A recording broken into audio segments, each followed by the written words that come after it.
It was probably 3 years ago. So 8 years into my monogamous marriage, I was like, oh my God, I'm queer and polyamorous. But I was in a monogamous marriage. Like I was supposedly straight, maybe. I don't know.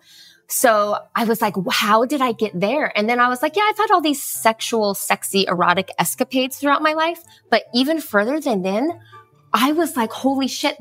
I think my polyamorous development started the day I was born and in my early childhood because I was raised by different families. Some of them were related to me and some of them weren't. And I was, in a sense, raised by a village. And that's how I survived. Welcome to Normalizing Non-Monogamy, the podcast where we interview incredible people from all over the world to hear their personal journeys of self-discovery through the lenses of love, sex, and relationships. Our mission is to show people that they're not alone and to inspire them to embrace their true selves so that together we can open minds and live authentically without shame. We believe everyone's story is powerful and beautiful, yet it's important to remember that everyone does life a little bit differently and that the views and opinions expressed by our guests do not necessarily reflect our own. Additionally, we aren't doctors. Please consult a medical professional for anything regarding your health that you might learn about on the show. Enjoy!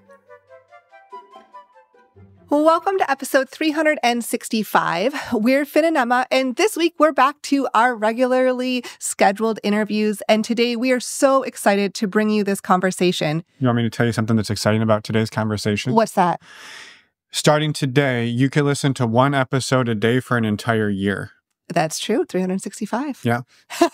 So get to work, people. I was like, there you go. There's your challenge. Today, we have a beautiful and powerful conversation with Fox that is overflowing. That's also why we're excited, by the way. Yes, Not just the 365 days thing.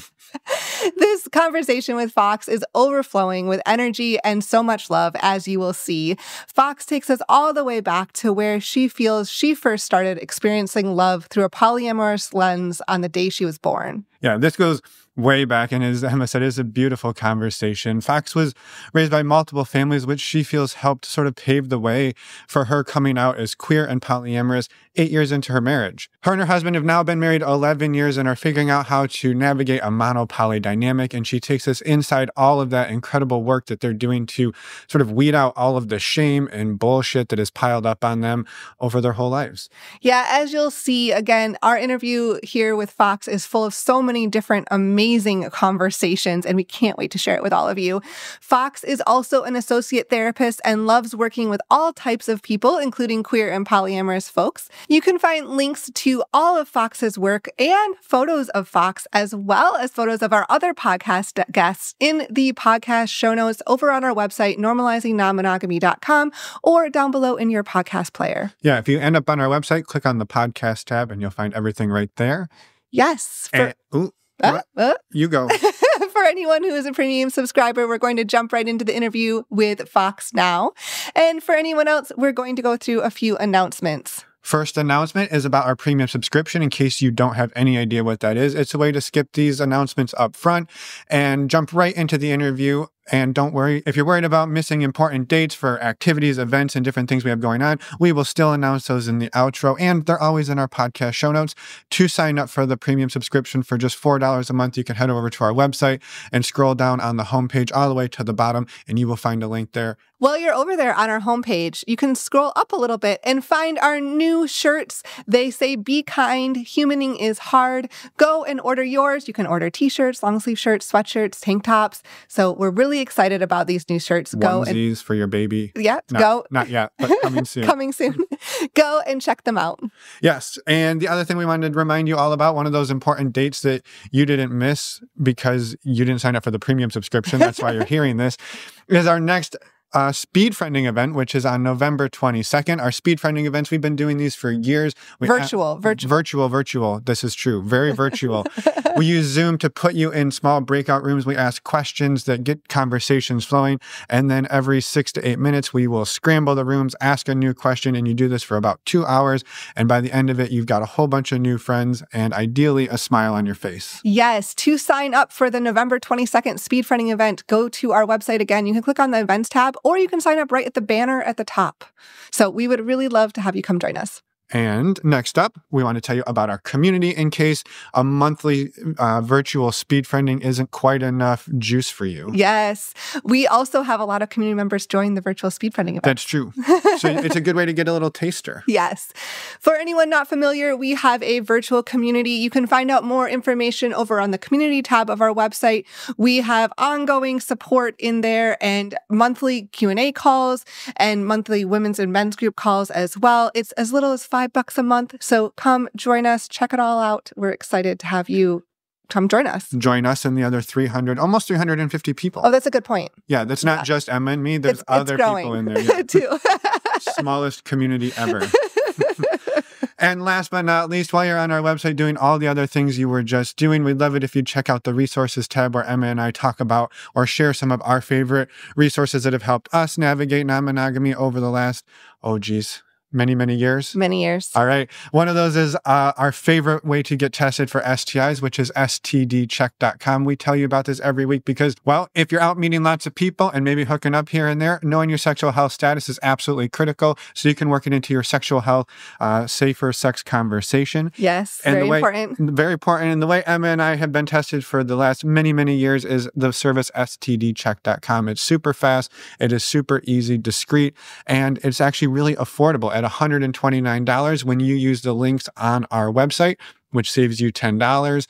And it also helps support the show financially. So thank you in advance for doing that. And thank you to everybody who's been using those links for years and years and years. We greatly appreciate it because then we get to do this every week for you for free. A quick reminder, final reminder, before we jump into the episode, reach out to us, send us a voicemail, send us an email. We would love to hear from you if you have any questions or comments for us, or if you'd like to be a guest on the podcast, please reach out. And with that, we will jump into the interview with Fox.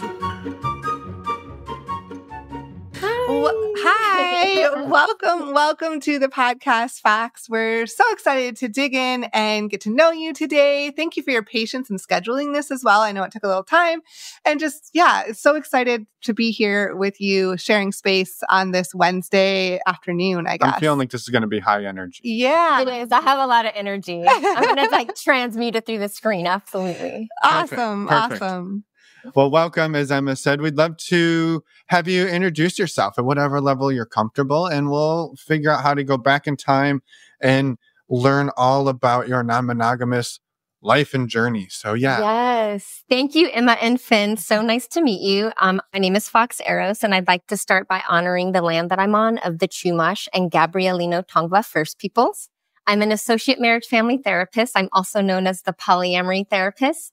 I have, besides my master's degree in marriage family therapy, I also have I almost said sexpertise. That's actually cute. I have expertise and certifications in consensual non-monogamous relationships as well as sex therapy.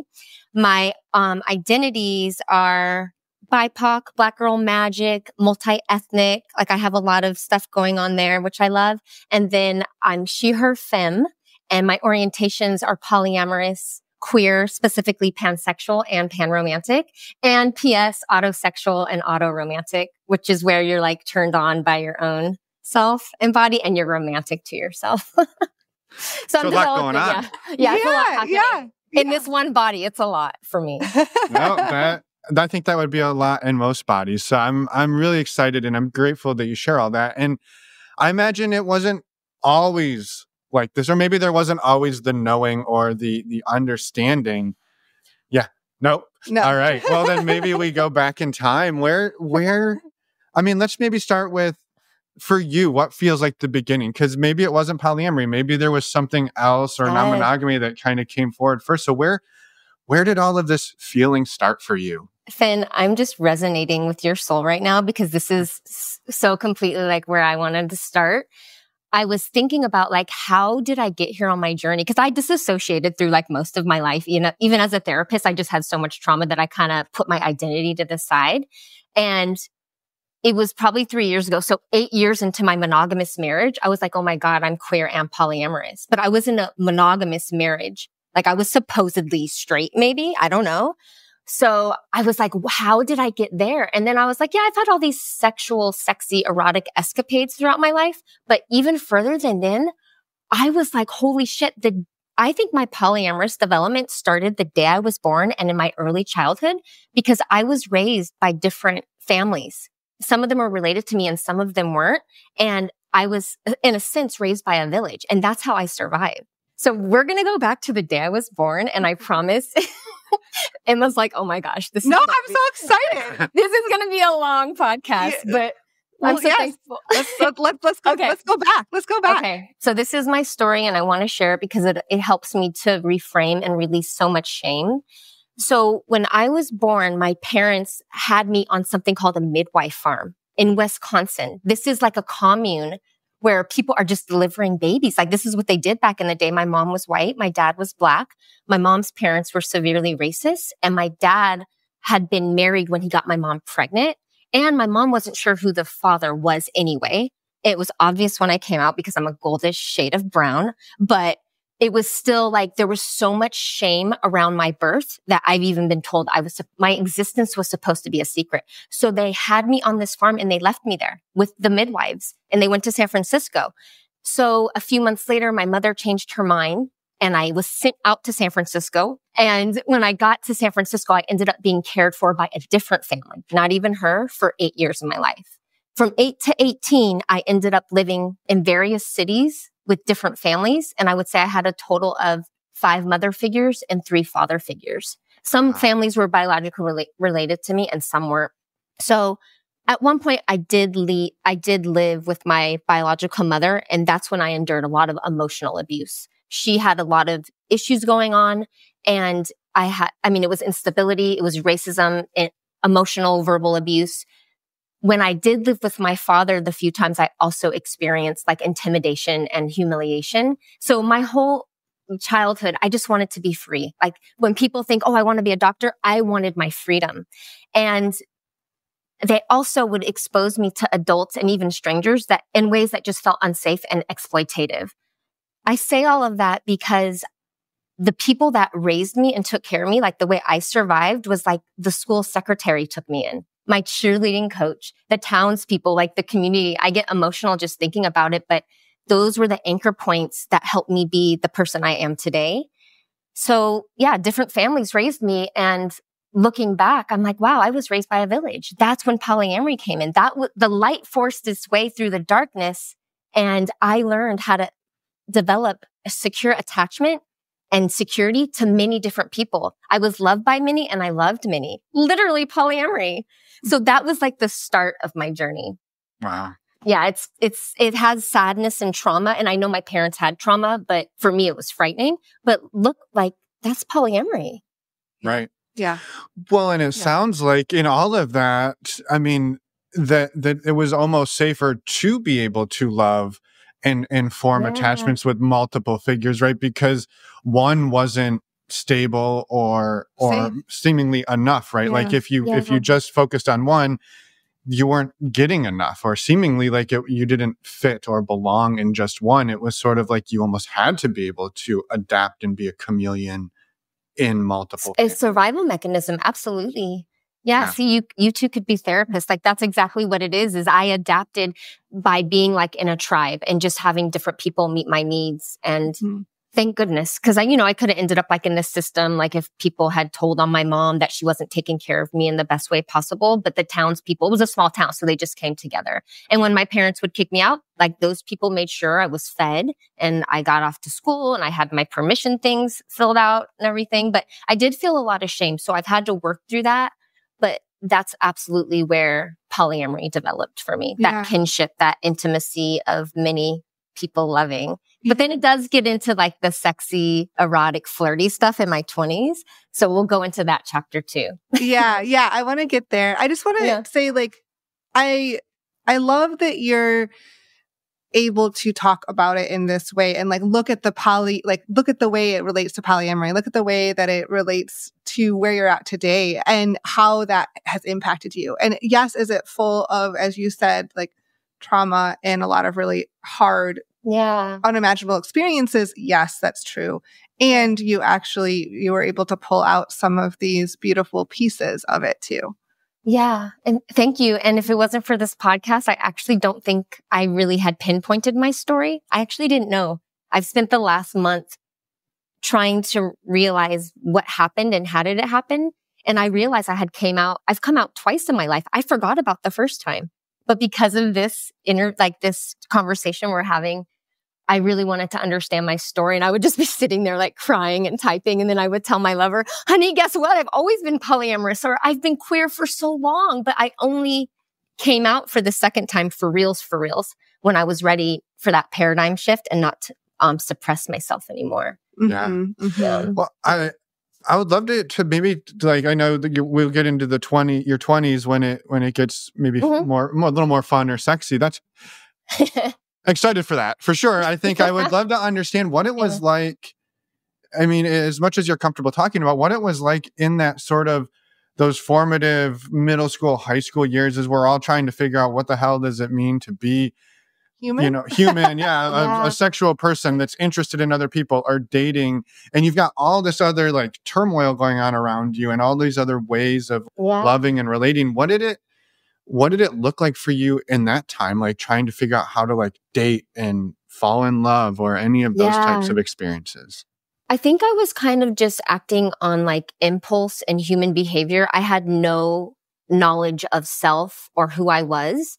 So yeah, your hormones are developing, you're going through puberty, you have sex, I was really bad at it. And I was a flirt, like I got voted biggest flirt in high school, but I didn't even know why. I wasn't sure why. So I kind of was checked out, but I think my personality, it kind of comes through pretty strong. So I think people always thought I had it together and I was confident because it appeared to be, but I was kind of just somewhere else. So I think I was half checked out, especially with my mother, because going home just felt so unsafe. But yeah, I definitely feel like some of the people I dated, I think that was like where I would get love. And by the end of high school, I'm pretty sure I was having sex that wasn't meaningful to me because that's when it was the worst with my mom. So I think I was trying to just feel something. Mm-hmm. Mm-hmm. Yeah. Yeah. It was hard. I hated it.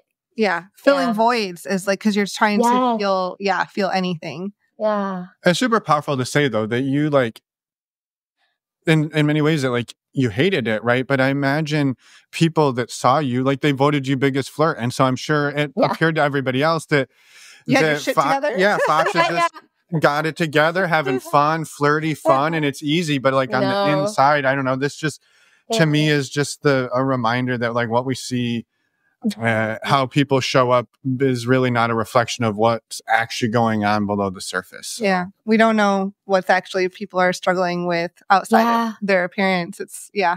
Absolutely. And I didn't even know. And I would really flock to kind people. I just remember meeting kind strangers. Like there's this syndrome in the DSM, like the book on psychology of diagnosis. And there's this one syndrome for adopted children where they will flock to a stranger and be so overly nice just to get their needs met. And when I read that, I was like, that was me. I was too kind to people I didn't know. I had no safety mechanism at all. I would just walk up to a stranger and like, will you be my mom? Will you be, like, I didn't say that, but I was so hungry and thirsty for someone to be kind to me and to feel safe. But I didn't have those words back then. Yeah, of course. You're just acting on instinct. Yeah. Right. Yeah. Yeah, for sure. And you're a kid trying to figure it out. Yeah. And the truth is I didn't figure it out until a few years ago. Mm-hmm. Mm-hmm. So it's been decades for me. And we'll get into that part of my story later. But yeah, I just pushed all of that to the side. One day I knew at 15 I would write a book based on my life. And so I had some like poignant ancestor calling things come through. And I knew I'd write a book. But even as I started to write my polyamory book, I was like, maybe I should write the other book first based on my life, but I couldn't. I can't even like look at those things. Because of our conversation today, I started looking at those things. Wow. So thank you. And also I'm like, it's transformative and it's been hard, but I'm so grateful. Yeah. Wow. I'm honored. I'm blown away. I'm blown away that you coming on our show was the source of so much introspection. So. Yeah. And that you've been able to like go at your own pace too. Like you didn't, like you said, I wanted to write that other book. I wasn't ready. And now you're like, yeah, I do feel honored that you started going down that road to come on this podcast. Yeah. And also you can now see where this takes you after this, right? Like you've catapulted me. You've catapulted me into stardust. Like now I'm able to evolve to my next level honestly, and I feel like all of our ancestors got us together today. I was like praying to your ancestors too. And I was like hugging both of you in the dream world. That's kind of what I do. One day, if we have another episode together, I'll talk about like my psychic abilities, which are really fun and coming in. But yeah, one more like dark part of my story that I just want to share is I'm sure I have repressed my authentic self for decades because like that fawning response and making myself small and disappearing, that was stemmed from being so severely rejected by my parents. Like separately, they would tell me they didn't love me unconditionally. They would write, I would have it like in letters, like, I don't love you. So to hear, and I've seen movies where that happens and I'm just like, oh my God, it's so like, how does a child develop in that way? It's so traumatic. I feel very emotional talking about it, but I'm sure that's where I couldn't name all of my identities. And I kept trying to be loved and get my needs met. Sorry, I knew I was going to cry. But yeah, like, I just can't believe how many community people showed up for me and even extended family that just showed up for me. And I'm estranged today from all of my family because it's too painful. But at the same time, I'm also polyamorous and I'm understanding kinship and intimacy and love, but I have to feel safe. I think that's like Jessica Fern talks about that all the time, is that safety and security. That's the foundation of polyamory. That's the foundation of loving many. That's the first step. So I have that now in my life, and that's what I'm going to keep building towards. Mm-hmm. Yeah. I knew this tissue was for a reason. Yeah. Yeah. Yeah. It's beautiful. Yeah, it is. I appreciate you sharing and being vulnerable and diving into that, into the hard emotion of it too. And yeah, like of course you suppressed your identity for a long, authentic self too. Like you were in survival mode. Yes. From being born. Yeah. So yes, a whole trip. So of course, like there wasn't space for you to develop that sense of self and identity, as a little kid. Self and sexuality were not a priority. That was a privilege for me. Yeah. For me, it was sexuality. And I was like, that's last. I didn't even know that was a thing. It's so awesome now. Like, I'm so fully like in this queer polyamorous body. Mm-hmm. I'm like, yes, take me. Yes. But, yes. And it sounds like finding, and we'll get here a little bit, but like finding the people in your life today, the chosen family, that are your chosen family, your chosen tribe, that like your connections and the people, your community it's a different landscape than it was when you were a kid. Yeah. We don't have to be connected to just the biological people that are blood related. We get to choose our family, and that depends on safety and security and kindness and compassion. I really believe that. Just because you're related to someone, you may not feel a connection, and that's okay. Mm-hmm. Yeah. And it is. Yeah. Mm-hmm. And so coming out, I'm just curious, like what's going on for you then at 18, 19, 20, as you're coming out of this time in high school, which is obviously for many of us, it's this weird place. You said you're not having the sex you want, you're voted flirtiest person in the school, all of these things. Yeah. What is that? What does that set you up for going beyond, the high school years? Yeah, going beyond the high school years, I believe I was still in like survival mode, and I was high functioning survival mode. So I was what do they call it? A high achiever. Like, I put myself through school. I went to UCLA. My parents were like, we're not helping you. And I was like, gosh, there's all these kids here and their parents are coming to visit and sending them cookies. And I was like, oh my God, are my parents like I just started to put the pieces together that they were maybe not kind and that they weren't there for me. So it was a really slow, even in college, I wasn't who I am today. I was just like, let me get really good grades and do well and financially figure out how I'm going to do this with like scholarships and financial aid. I love financial aid, by the way.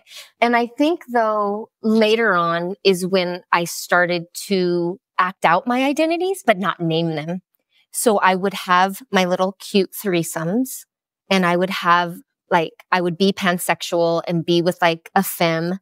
And my threesomes could be, I didn't even care. I was like, let's have a threesome. I would say that to my boyfriend. He'd be like, okay. And he would just make a phone call. I didn't even vet the person or see a picture. I was just like, yeah. And I was like, you know what? I'm going to be really good at threesomes because I've seen the porns. I've got this, like, exceptional sex moves, subconsciously, I'm sure I was so nervous. Like I drank tequila before. You don't drink tequila before a threesome. And then I had like a yellow curry with like shrimp or tofu. So it was a bad, clumsy night. And I know I vomited. It was bad. But from that, I was like, wow, this is so natural. Watching him be with his guy friend and then us all be together seemed like the most natural thing. But I didn't realize it couldn't be a lifestyle or an orientation. And I wish it could have been, because like for me, 3 is the magic number. Like 3 is so romantic and pragmatic. You can take breaks. You can get a snack. You can hydrate. Like I love that part. But no, I didn't. I was acting out my queerness and polyamoriness, but I just didn't name it. And there weren't words for polyamory back then. Yeah. So I felt like an internal sense of shame. And sorry, Finn, you were going to say something. Well, no, I just said like acting it out, but I also hear a lot of probably figuring it out. Yeah, figuring it out fear, right? Like, you know, the first time you're doing something like a threesome, it's like, well, I guess I have to get drunk and I'm going to do like, because how, right? We don't, it's not like there's a class that's like, okay, here's the proper etiquette for a threesome. I mean, at least there probably but now there is now. Yeah, there is now for sure. Or that like, this is a thing that you can do without, I mean, without alcohol, without the shame, right? And I imagine that, I know for me, right, that's often what happens is like, I'm feeling shame about something, so let me numb it out with, you know, drugs or alcohol.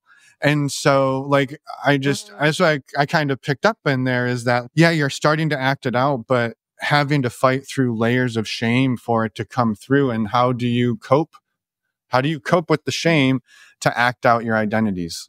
That's a hell of a hard dance. Yeah. And thank you for pointing that out. You're right. I was slightly numbing in order to do these things that I like naturally felt were very normal, but no one was talking about them. Yeah. And yeah, I feel like internalized shame. We are so wired for monogamy that it's just like, yeah, like what am I, like I've been called slut, tease, because I am a flirt, and people just trying to own that part of my sexuality and diminish me unless I'm giving them what they want.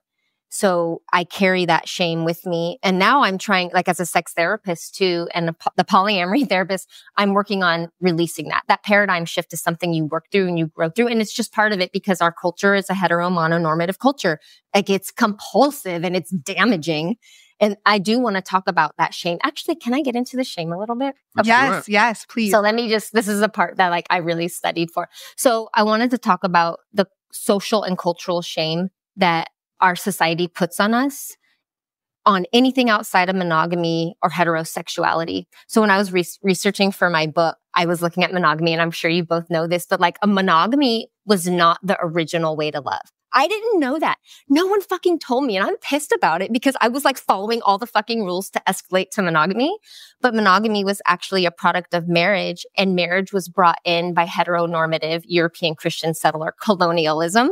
So marriage wasn't what we know of it today, which is, I'm going to get all my needs met by this special person with love, sex, and intimacy. It was actually like a social political construct and a domestic partnership to uphold patriarchy, capitalism, and economical production. So what the fuck?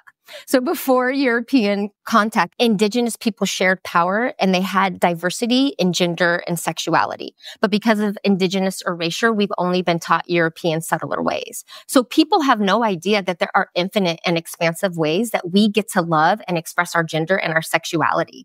It makes me so mad. So this is why polyamory is so important to me. It's about kinship and sharing resources, time, love, sex, intimacy, all of it.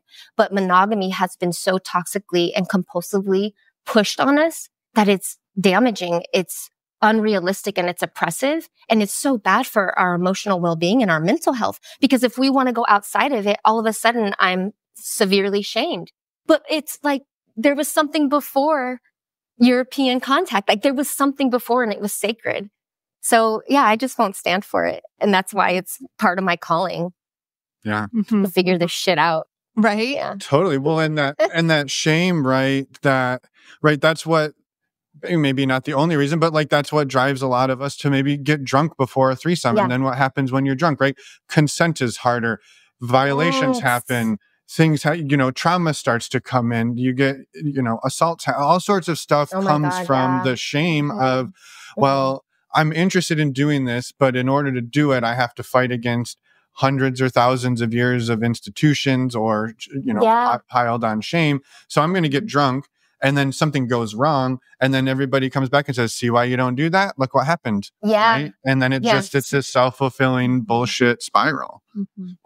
Dr. Phil, I'm like so disappointed in him because isn't he a psychologist or whatever? But he was on some show and they were talking about polyamory because polyamory is trending now. And he was like, 3 people, bad idea. And I'm like, but I don't understand. Like, you love more than one child. You have more than one friend. You care about more than one colleague. But when it comes to like French kissing and intimacy and penetrative sex and finger and toy sex, then it can just be one person. I think that's so interesting and so rigid and closed-minded.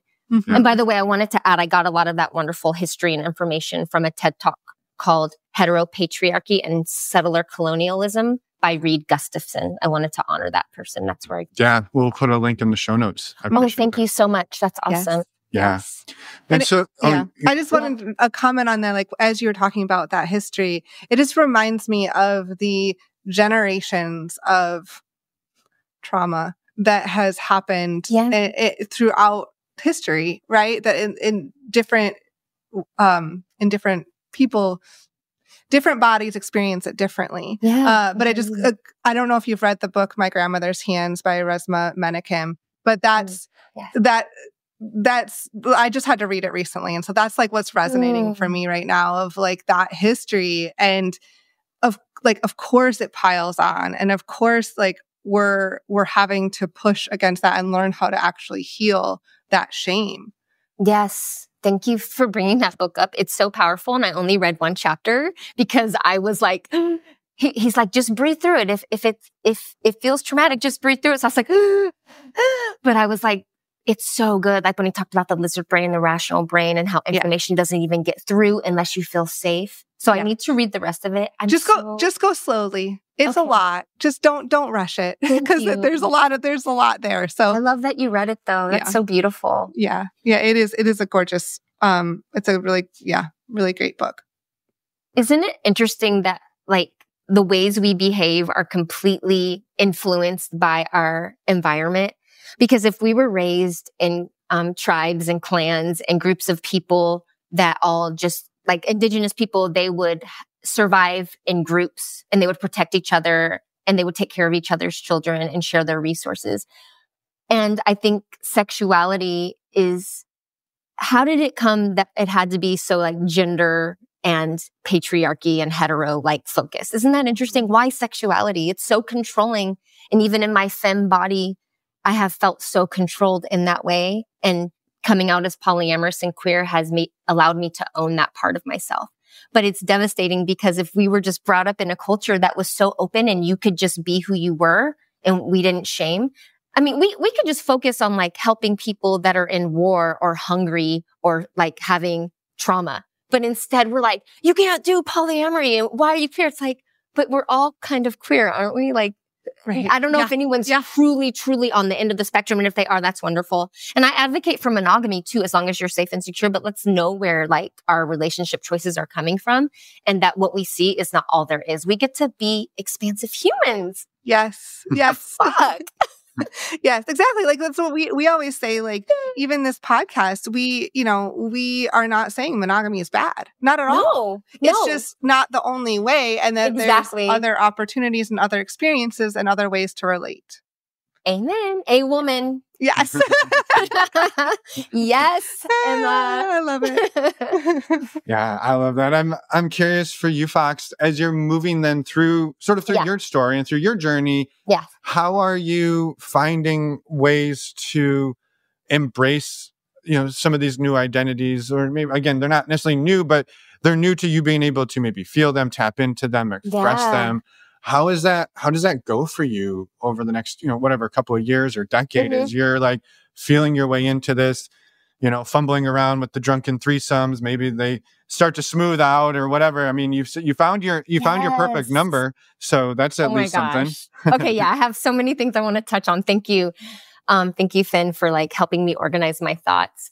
So gosh, I want to talk about when there was a period in my life where I was sleeping with my female friends but not calling it bisexuality. And I was in West Hollywood. Like, hello, that is so helpful and supportive, but I just, again, so disconnected from myself. And I was like, did I have a girlfriend?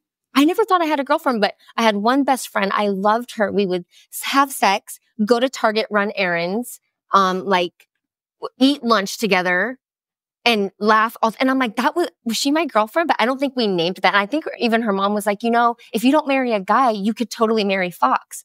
And when she told me her mom said that, I just I didn't even understand. It was around that time that people started shaming me a little bit and questioning me. And they would say, what is it with you? You never have a boyfriend for long enough. Are you bisexual? Are you gay? I worked as a cocktail waitress at the House of Blues in the VIP room. And that's as a job, you get, people just come up to you and they're like, do you want to come home with us? It's very interesting. This was a long time ago, but that's an interesting perk of the job.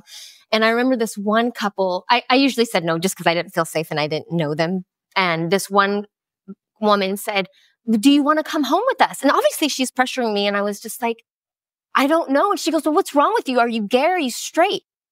I'm at work. And I just looked at her and I said, I don't know. And obviously she's trying to get sex, but I was like, oh my God, she understands that I'm having a sexual orientation conflict. But moving on from that, I don't know what happened, but one day to my friend in his living room, I just said, I think I'm going to be bisexual now. Without any self-reflection, it just came out of my mouth. And he goes, yeah, we know. I was like, how dare you? First of all, you should have told me. And second of all, like, where's my coming out party? Like, why am I not being celebrated? What's fucking fascinating is I think 2 weeks later, I just went back in the closet. I didn't do anything about it. And I never mentioned it again.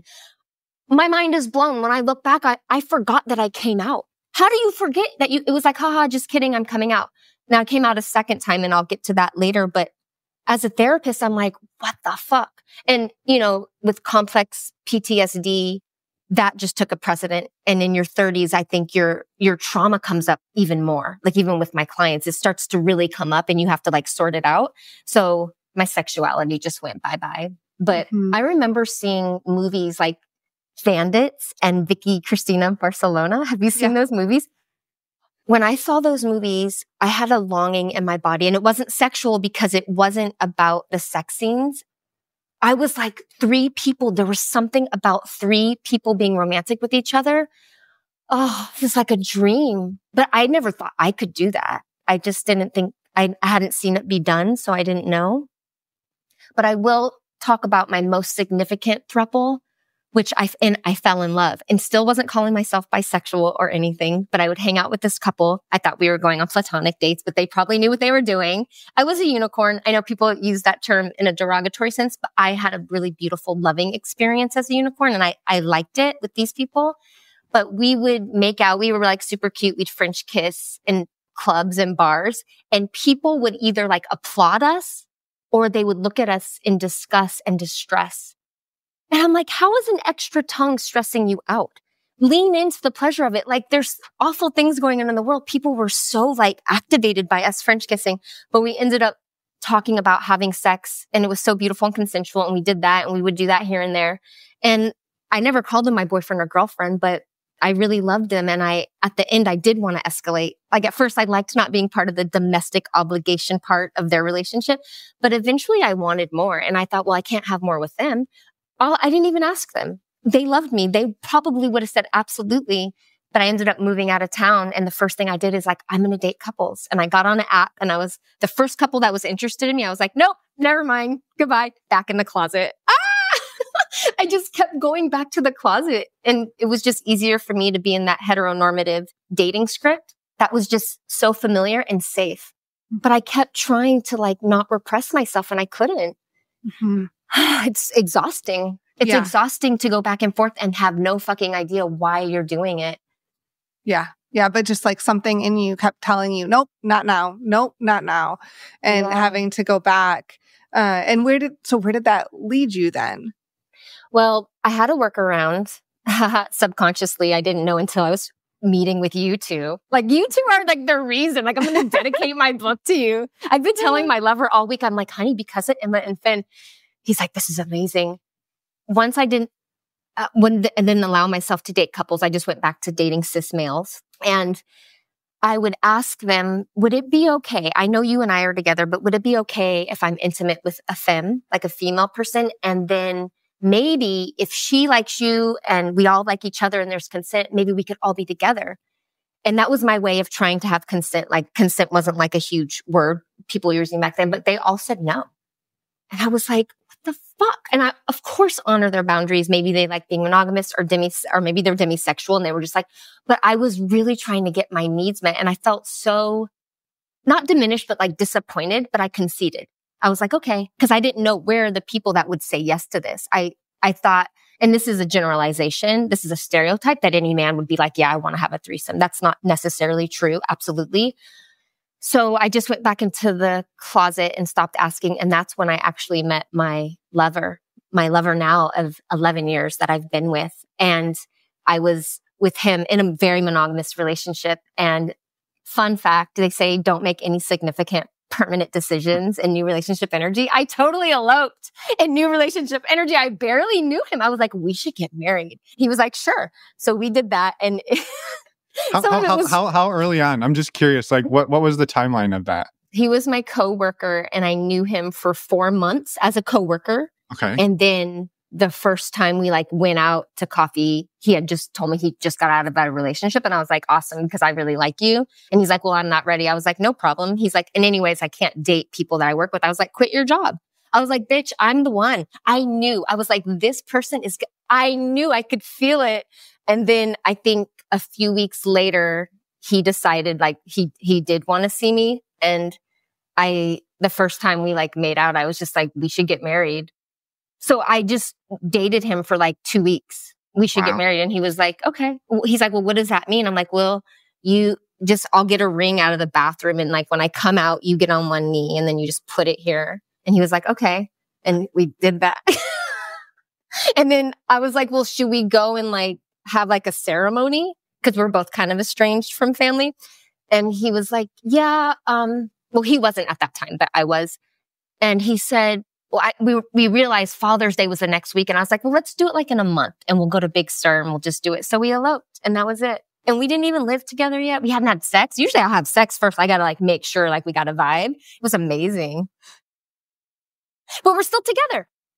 I love it. Yeah. Yeah. It's awesome. Not like, that it's like a sign, but yeah, maybe not, you wouldn't necessarily recommend that's the way to do it, but it worked for you. Oh, it was so exciting. And I loved, people were like, I came back to work and the HR person was like, is that a wedding ring? She was very nosy and in my business. And I was like, yeah. She's like, I didn't even know you were dating. I said, oh, I married Paul over there. He's in development. And she was like, her face turned red. Oh, it was so fun letting the company find out. It was so amazing. It was dramatic. So anyway, with him, 8 years after being fully monogamous, and I was committed to monogamy because I'd seen what infidelity could do. I just saw it with my father. It happened a lot and it was traumatic to us as young people, as children watching it. So I knew that I would commit. But after 8 years, I went to grad school to be a therapist. And fucking grad school, you will get your money's worth. You cannot avoid your trauma and repress yourself because you're literally looking at like attachment and the nervous system and the brain and all of this history. And they're making you reflect on yourself. And oh my gosh, I was like, fuck, I'm queer. So I had to come out to him during grad school and it was terrifying. But I want to say, if you're thinking of going to grad school to be a therapist, do it. You will get your money's worth. I mean, that's how I came out. Like, isn't that, I couldn't believe it. That's awesome. Yeah. It was really fun, but also not fun, stressful. Yeah, it's stressful. Yeah, it was so overwhelming to start working through all my trauma, even like my ethnic identities, every part of myself. But this is how I integrated, right? So I had to come out to him and it was terrifying. How did it go?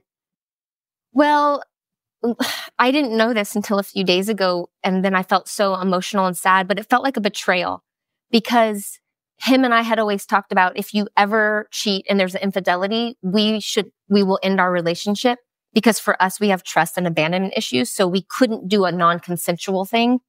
So when I told him I'm queer and polyamorous, the first thing he said is, so do you want to be with other people?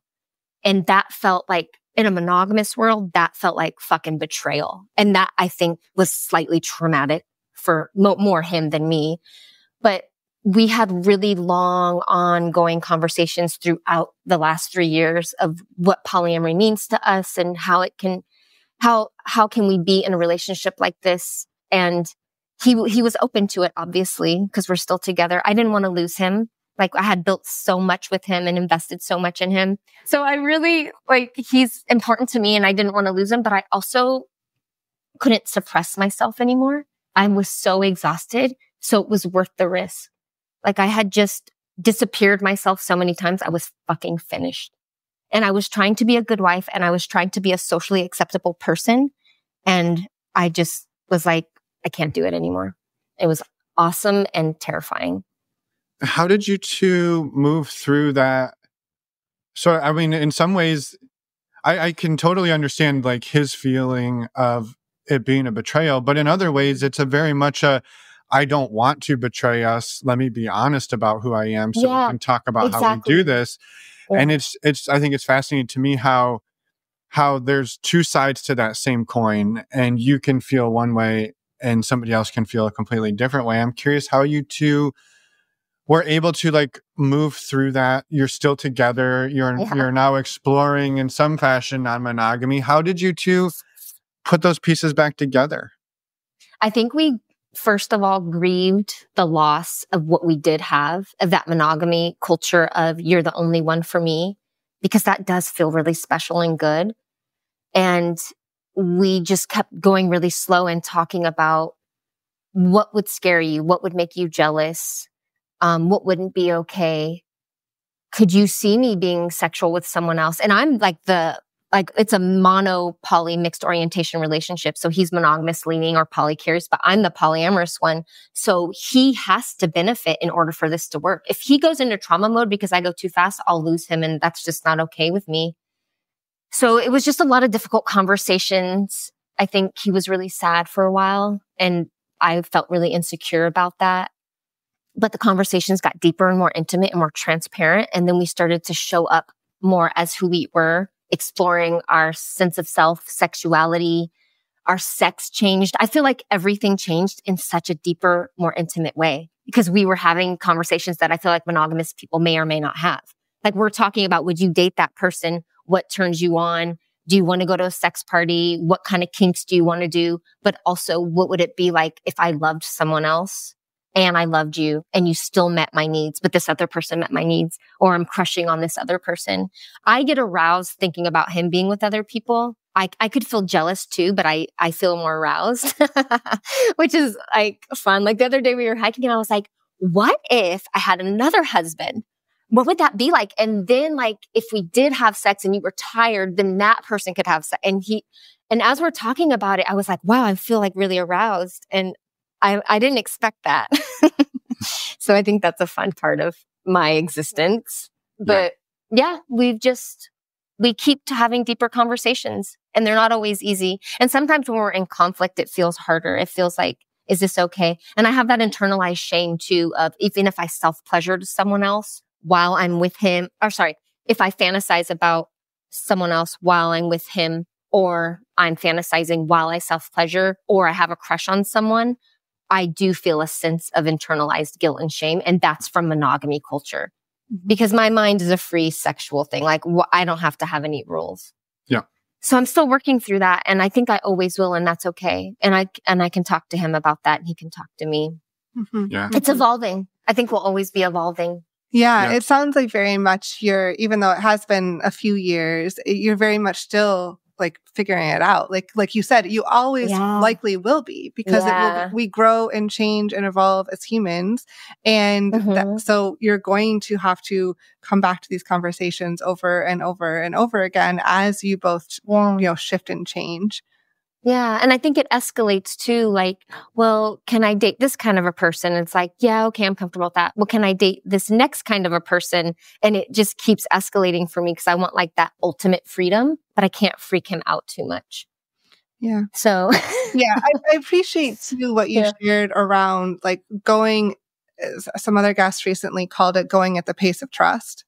Oh, I love and that. that's kind of what you're describing of like what, going together, you're moving through this together where you're not taking your identities and pushing them down any longer. You're talking about them, you're bringing them up, but you're also moving at a pace together that, like you said, it works for everybody. It works for everybody. Yeah. And that can be really, really hard. Yeah, it can be frustrating for the person who wants to go faster. Too. Yes. Absolutely. Yes. Yeah. And, just being the polyamory therapist and all the research I've done and the population I serve, I've learned so much. And that's how I'm so fortunate. It's such a privilege that everything I learn, I just teach it to me and him, and then we practice it. So it makes it really sustainable for us because I know where the pitfalls are of like traumatizing each other and it just blowing the fuck up. Most people rush into non-monogamy with a sense of urgency.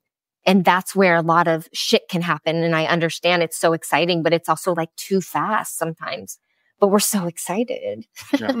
Yeah. Like, balancing that excitement and like kind of, figuring out how to, I don't know, how you can lean into the excitement in different ways while you're also going slow. Like, it's really hard to do. Yes. That's a good therapy question that happens in the room a lot. Right.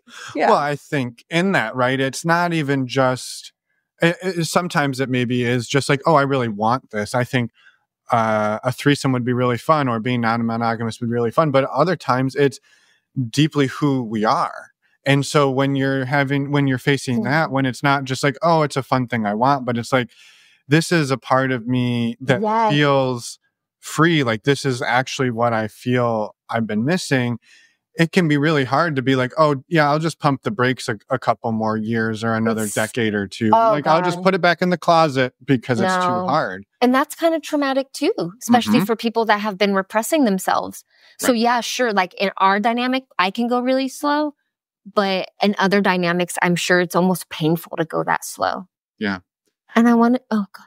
Well, I think that was a piece that I wanted to ask you about in this, is that sort of that dance, right? Because sometimes in like the greater polyamory world, somebody will come along. You kind of hear these tropes of like, well, I'm open and my partner's not maybe up to speed on it, so now I have to slow down. And then it's like, oh, well, they're controlling you. They're not letting you be you. But I hear this really like different theme here, which is like this beautiful dance of, I learned and I'm leaning into my identities. They're leaning into theirs. And we're trying to figure out how to dance safely together, because the goal isn't just like, I'm going to be non-monogamous at all costs and you can either get on board or get the hell out of the way. It's, I want a partnership with you, but I also I am polyamorous. I am non-monogamous. I am all of these different identities: queer, pansexual, panromantic.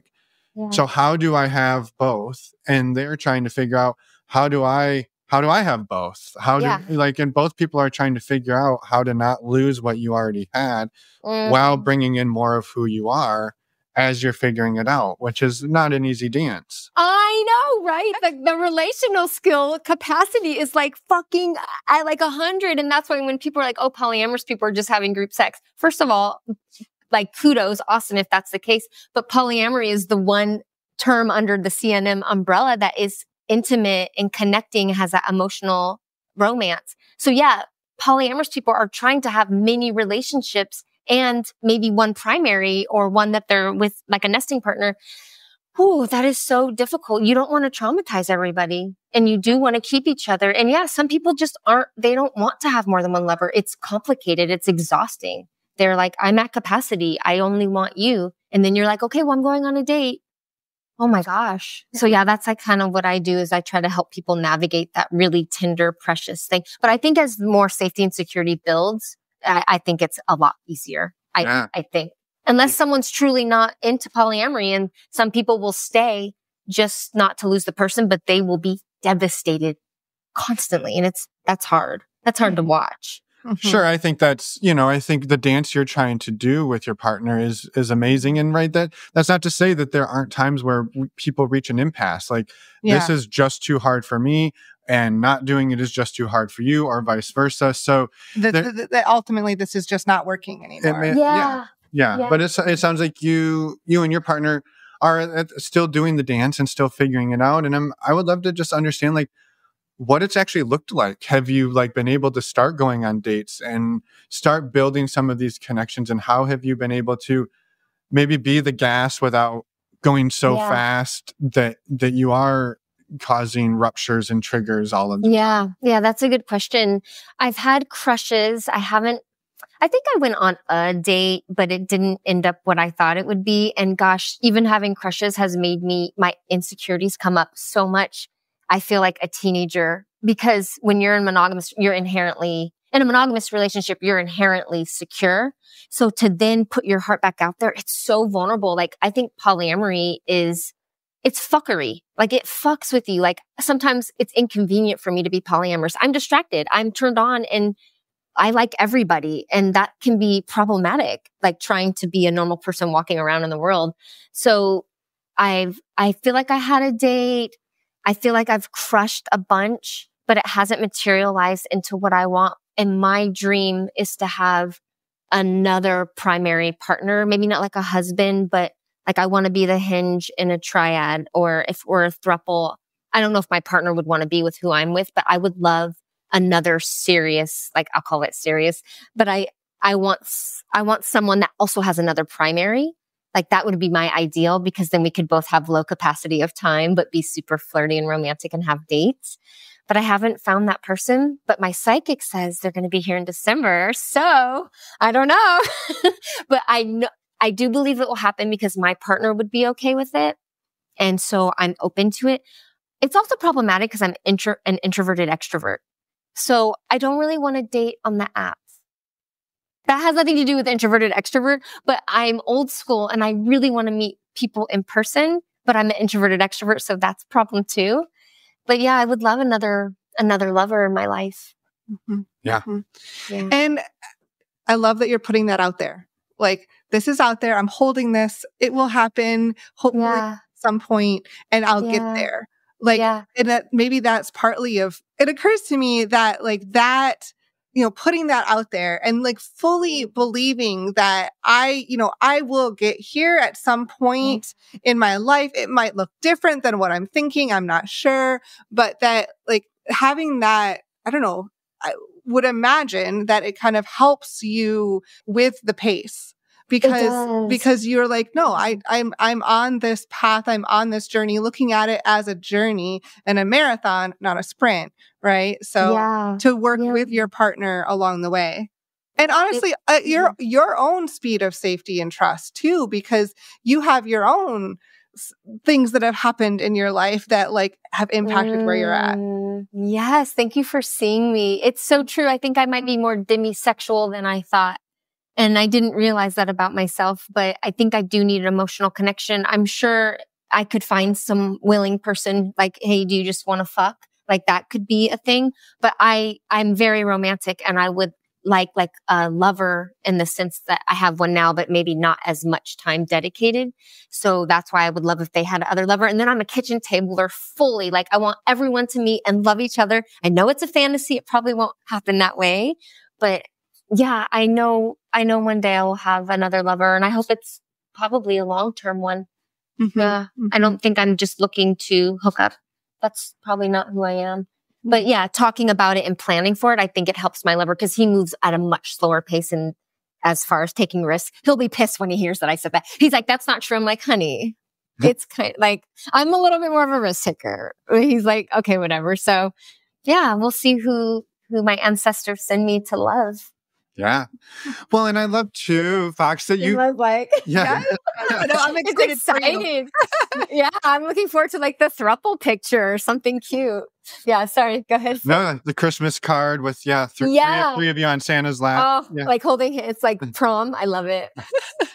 Amazing. Well, I was just going to say, I think it's also, right, there's some element that this is new and you're excited and you're looking forward, but also it's not completely foreign, right? You've had experiences in the past. You've had, even if they weren't necessarily long-term, quote, triads, you did, right? You had these experiences with this couple that you sort of dated and had experiences with, and you wanted to escalate. So like, these aren't new feelings, and they're not necessarily new experiences, and you've navigated these things. You understand at least, what they can look like and can feel like. Yes. So I think it's a really beautiful arc of sort of like diving in, and it's sort of that messy early 20s, like, it's a drunken threesome here and dating a couple there and like having sex with my best friend, but we're not girlfriends. Like all of these different, like, who the hell am I experiences. And now memory is really good, by the way. That was a good job doing bullet points. Wow. Well, I appreciate that. So it's just sort of, to me, it's like this collection of figuring it out. And now you're in a place of like, okay, I'm going to try to take all of those and combine them with a partnership. How do we do it in a new way, right? How do we do it in a way that like fully realizes the combination of the magical number of 3, but the demisexual, pan-romantic, all of these things just like blended into one. And it's like you're just figuring it out. And I love the messiness of it. I know I struggle in that. And I think I'm like almost like aspirationally, like I wish I could just be like, yeah, you know what? I'm just going to elope this weekend. Like to me, when you said that, I was like, oh my God. Right. But like, look at you. Just stop. Yeah. But I'm like, well, you're here, you're doing it, you're living life and you're happy. So like, it's just, to me, it's a testament that there isn't a right way to do this. And I'm just really grateful for sort of you sharing really deep and vulnerable like experiences that have brought you to where you are today. Yeah. I feel like your wrap up of my life just helped me see my life even like, I just feel like the puzzle pieces just went together. I was like, yeah, exactly what he said. That's what happened. And yeah, you're right. Like a lot of I would say my sexual polyamory dynamics, those were before my monogamous marriage. But now, like I've had experience with those, but now what I want is like the demi-romantic, intimate, additional partner. Yeah. That's what I really would make me even happier than I am now. But yeah, eloping in NRE was fabulous, but I'm not going to tell everyone to do it because my ancestors were like, he's the one. He's one of the ones for now. He's the one for 11 years. And then we'll see what happens after that. After you go to grad school and come out. So let's see what happens. Right. Yeah. And like you're very much in that whole process. Yeah. And I guess just speaking, you mentioned grad school. I do want to first say +1 for if anyone wants a deep dive into your own personal work, yeah, go to grad school to be a therapist. It's I'm currently in the middle of that. And what? So, yeah, it rips your life open in a lot of beautiful ways and also really hard ways. And I know Finn he went through a training that was like, it's different than grad school, but it had a similar effect in a lot of ways of like, if you don't go through a program, whether it's grad school or training or something like that around relationships and around intimacy or like any attachment, I don't know. There's so much digging into yourself. Like it can change your whole world. And so I just encourage people, grad school's not the best. Like you don't have to go to grad school to be a therapist. Sure. There's a lot of other opportunities and ways you can embrace and healing and profession, your personal coaching. Yes, personal growth. And just wanted to say like +1 to what you said about that. Emma, what the hell? Why didn't you mention this? We can be therapist friends. Call me anytime. I would we can connect on this because it's really hard. And I can tell by the questions that y'all ask, I can tell that you have like this deeper understanding on like a therapeutic level. I could feel that, like your empathy and just the depth of your questions. Hello, therapist. Yes, we can connect. I'd love to. But I wanted to be able to transition that to just share like a little bit about the work that you do and what else you want to get out there about that. Well, gosh, I'm writing a book on polyamory. It'll be about my experiences and kind of the arc of what we talked about today. I'm known as the polyamory therapist, so you can find me on TikTok and Instagram. I love doing my little creative videos. Like I love learning about polyamory, and then I like teach it in a therapeutic way on the social medias. You can find me on my website at thepolyamorytherapist.com or foxerosinlove.com. They go to the same place. Yeah. And I give therapy. A lot of the people I work with, you can, of course, be monogamous. I advocate for whatever relationship makes you feel good and safe. But I work with a lot of queer, polyamorous people, everybody. If you're a lover, you can come to me. And what else do I do? Yeah. I think that's what I do for now. And then like podcasts and speaking and trainings. Yeah. I'm just trying to turn into Stardust. I'm just trying to turn into Stardust. I'm trying to earn my death. Like while I'm on this planet, I'm going to like understand the edges of how far my soul can go. So like I'm standing on business with my soul's work. So whatever opportunity that comes in that aligns, I'm like, yes, I'll do it. And I hope to one day like inspire other therapists and people to be therapists and help these populations that are feeling a little marginalized. Because having an affirming therapist is the shit. I had one therapist when I told her during that time when I was like conflicted about my sexuality, I said, I think I'm bisexual. She had like a checklist and she said, well, are you doing these things or feeling these things? Some of them, yes. Some of them, no. And then she goes, yeah, you're not gay. I was like, are you sure? So even her, like, so affirming therapy is the shit. Like, I know. I'm like, why did you ruin my, like, I had to go back in the closet because of her. But no, I can't blame her. I blame my parents. Just kidding. Blame the checklist. Yeah. I blame that fucking checklist. The systems in some ways. Mm-hmm. Yeah. Wow. Yeah. Well, links to all of your work will definitely be in the show notes, including like the resources we mentioned today. But yeah, like I just really appreciate this conversation and everything that you've shared. And I have another question around, curious if you could touch on briefly, like what the most recent coming out process has been for you in your life and what that has looked like. Yeah. I feel like such an open book now that I like vomit things out of my mouth. Like they just come out. So I'll be like, hi everyone, my name is Fox. I'm queer and polyamorous. Like it's like a second nature now. There's no filter. So I feel so open on my social media everywhere. I'll say the same thing to any group of people.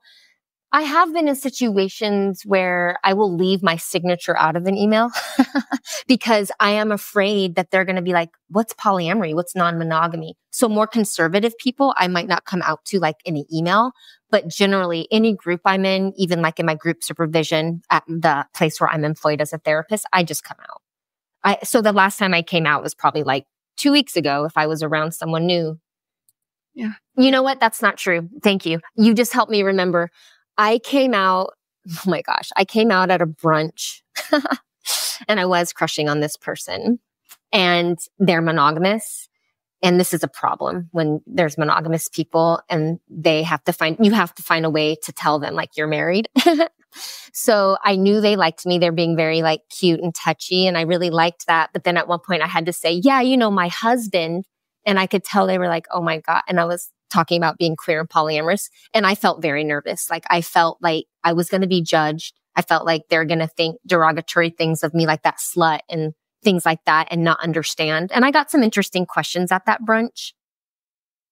Yeah, I didn't feel that comfortable. And even though I'm so proud to be in this queer polyamorous body, in that moment, I had to explain to a monogamous person who did not experience polyamory what it meant.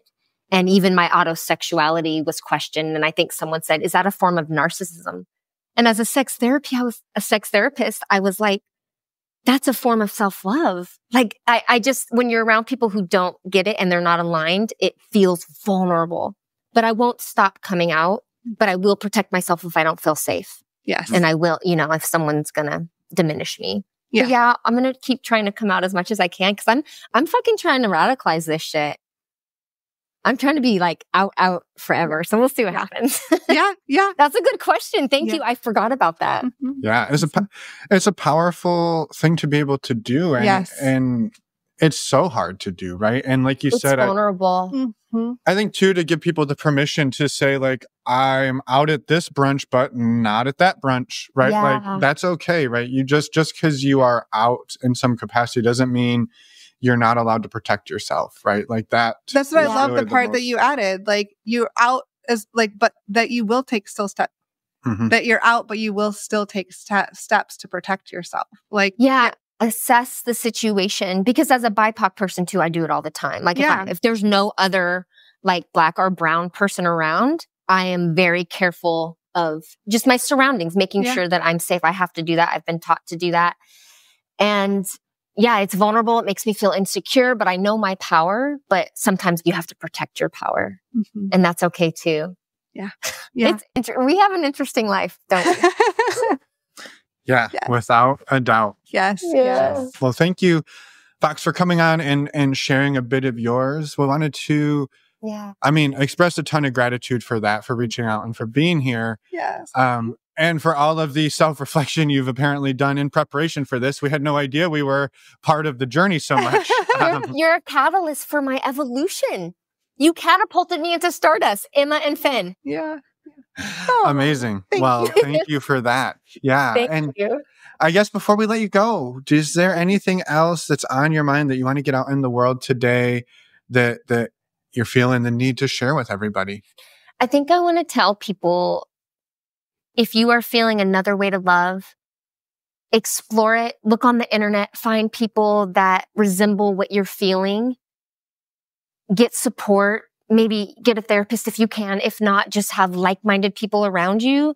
Because I think it's very possible to heal. Like, healing is a journey and it's over an evolution, but let's reclaim ourselves, because the way that we see culture is not the original only way. We get to expand it. These new generations get to expand our infinite nature of love, sexuality, and gender. Like, do you, boo? Like, reclaim that shit. Like, we need to live in our authentic power. And when you do, you inspire other people. And also make sure you're safe, absolutely, while doing that. Yeah. So, yeah. Yeah, beautiful. Beautiful. Thank you so much, Fox. And this very likely won't be the last time we talk to you. So I hope not. I hope we get an update in a little bit of time with how things are going. So thank you, Emma. I appreciate you. I'm predicting the update is my partner now is into polyamory, and they're going so fast that I can't even keep up. And now I'm the brakes. That's what I'm just. Oh my gosh. That's my dream. If I were writing it for Hollywood, that's how I'd write it. Switch. For the Netflix documentary. That's and right. Whenever I talk about if he gets a partner first, I'm like, well, can I hang out with her? Like, can I be her best friend? Like, her and I going to be intimate? And he's like, no, I know what you do with your best friends, and you can't. I'm still figuring it out for myself. Yeah. Oh my God, we're evolving. Oh, yeah, that'll be awesome update. I'm open to that too. Well, no need to strive for it. I'm just saying that's my, back in elementary school, you had all the marbles in the jar and you had to count them up, or the guessing jar. This is my guessing. Intuition? This is my guessing jar. It's my guessing jar. How about that? Okay, we'll take that. I'll take that. I'm psychic, you're guessing jar. I love it. Right. And it is the therapist. Perfect. There we go. For the record, I never won the guessing jar, so I wouldn't claim any expertise. I was too busy trying to do the math of like, okay, there's 7 jelly beans in that row times 34 rows. Yeah, it wasn't a productive intuitiveness. Oh my God, I love that. And then I would be eating the jelly beans. I wouldn't even be counting them. So I love this. This is perfect. Well, thank you, Fox. Yes, thank you. Thank you, Finn. Thank you, Emma. Have a wonderful rest of your day, and we'll talk soon. I adore you both. Bye. And we are back. Thank you again, Fox, for everything. It was such a blast talking with you, and thank you for sharing in such a vulnerable way as well. A quick reminder for anyone listening, you can go over to our website, normalizingnonmonogamy.com, click on the podcast tab, and find links to Fox's work there, as well as photos of her too. Yeah, this was a beautiful conversation. And again, thank you, Fox, for coming on and sharing, and also for just being so vulnerable about how much, I guess, a part of your journey we've been. Yeah, that was super sweet. It was super sweet and so flattering, and we were definitely not expecting that. So always lovely and touching. So thank you. And we can't wait to have you back on in the future to do it again. Yes, very true. A quick reminder, coming up November 22nd, 2024 is our next virtual speed fronting event. You can sign up on our website over on the banner on the homepage of our website, normalizingnonmonogamy.com. And we would love to have you come join us. We would next week. Next week, well, I kind of blew past it. We actually really would love to have you come join us. Because the virtual speed frontings are way more fun when there's many different people. Yes. So that means you should come join us on a lovely Friday evening. Yes. All right. Last but not least. Next week, we've got an incredible interview with Hazel. Another very vivacious, just beautiful storytelling. Oh, so incredible. I edited it last night, so I'm jazzed up on it. Yes, it's super fun. We are so excited to get that one out there as well. So come back in a week and listen. I think if I could, I'd just put all of our interviews out at once, but that doesn't... That would also be a lot of work. That's true. So I take that back. All right. We'll see everybody next week. Be careful. We'll see you all next week for our regularly interval scheduled podcast. Bye, everyone. Thanks for listening.